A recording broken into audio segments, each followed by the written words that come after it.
Hey, welcome to another episode of Cutter One. I am your host, Jay Just Jay, your resident troublemaker, your resident culture warrior. Let's get right into it.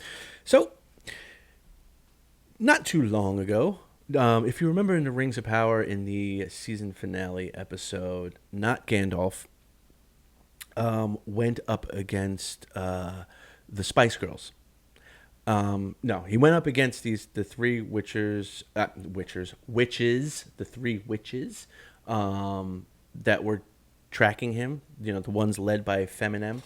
Um, yes, I love the names that Nerdrotic came up with for them.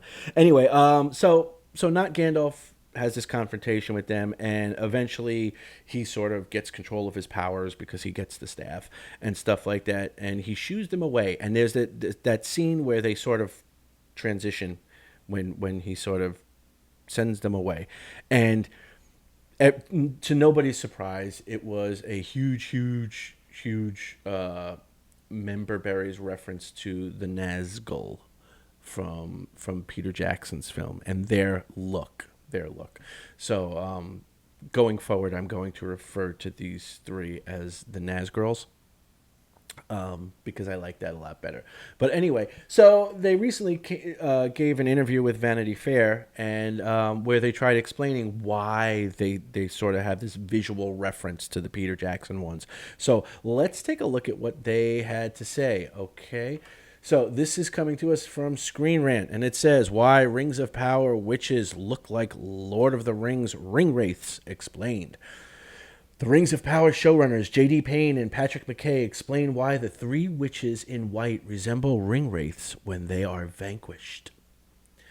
The Lord of the Rings of Power showrunners J.D. Payne and Patrick McKay explain why the witches look like ring wraiths when they are vanquished. In Peter Jackson's beloved adaptation of J.R.R. Tolkien's The Lord of the Rings, Frodo Baggins is famously tasked with taking the One Ring and tossing it into the fiery depths of Mount Doom.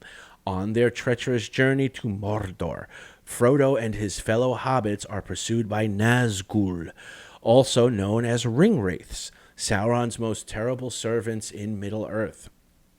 During the Rings of Power Season 1 finale, the stranger, not Gandalf, comes into contact with the mysterious trio who believe the Meteor Man is Lord Sauron, and Nori and the Harfoots manage to steal the leader's magical staff. The stranger uses it to banish the trio into darkness. For a few brief moments, the stranger's blinding Istar light illuminates the three witches as skeletal, spectral figures reminiscent of the unseen realm. A visual that many viewers interpreted as a callback to the ring wraiths from Lord of the Rings. During a recent interview at Vanity Fair, Payne and McKay responded to the observation that the three witches look like ring wraiths when they were vanquished. The Rings of Power showrunners gave an explanation for the visual, saying that, similar to when Frodo puts on the One Ring and sees the ring wraiths glowing, the witches being vanquished provides a window into the unseen world. McKay also says they were, quote, riffing on the visual language, unquote, of the Nazgul from Jackson's films. Read what they said below. Payne: I think what you're reading is there are glimpses into the unseen world where the true form of something is revealed. You're seeing what is underneath the form that they've been presenting. Were they defeated or were they just temporarily vanquished? I think that's a story point that people can be thinking about. That's him seeing into the unseen world. The ring takes you into that place where you can see the true form of things. McKay says, we're riffing on the visual language of that, but also we like the idea that there are different forms of magic in Tolkien. The visual storytelling hopefully suggests that these witches are lesser conjurers than one of the wizards would be. Well, yeah, and are bested here, but they escape in another form. Their true appearance in the world of the unseen is hideous and horrible, and some kind of magic is making them beautiful. I don't know if I would go so far as to call any of them beautiful. I mean, I'm sure the actresses in real life are, but on the show, yeah.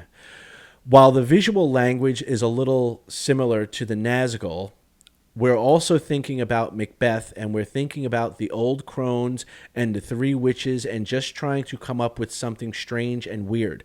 We know they come from Rune, or Rune, and we know there are maybe cults in Rune, which is one of the things Tolkien writes about. So maybe there's a slightly different kind of magic, and we can peel back the layers in future seasons. Known individually as the Dweller, the Nomad, and the Ascetic, the trio of witches originally hail from the magic cults in Rune, and the Rings of Power Season 1 finale confirmed they are followers of Sauron. The witches are pretty powerful in their own right, especially the Dweller, but as seen during the season finale, they are no match against an Istar, with Payne suggesting the witches were just temporarily vanquished instead of being killed. It's very likely the trio returns in Rings of Power Season 2. Even after the season 1 finale, much remains unknown about the mysterious trio. In his writings, Tolkien does not mention much about Rune either. This actually gives the Rings of Power writers a lot of freedom to develop the witches however they please, potentially as wraith-like followers of Sauron who were predecessors to Nazgul. This would explain why, when they are temporarily vanquished, the witches from The Lord of the Rings of Power, look remarkably similar to ring wraiths. Okay. I mean, the article's right in the sense of there's not a lot written about Rune. I mean, there is some stuff, but not a lot. So the showrunners would have a little bit of leeway to play a little bit fast and loose there without it necessarily breaking anything. Predecessors to the Nazgul,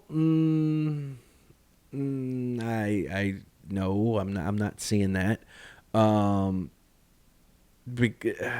Because the Nazgul, okay, the Nazgul, the Nine, they're the ones with the rings. They are like that because of the rings, directly because of the rings. Okay, there's a whole thing you can go into it, the Witch King of Angband and all that stuff. But long story short, it's relative to the rings. It's not just some random magic cult. Like, you can't just have Feminem and the Spice Girls or the Nazgurls just show up and they have now, of course, they're not going to be on par with any of the wizards or Istari, if you will, because those are lesser angelic beings. The Istari are roughly on par with Sauron himself. Okay? Maiar. Okay? Balrogs. Okay?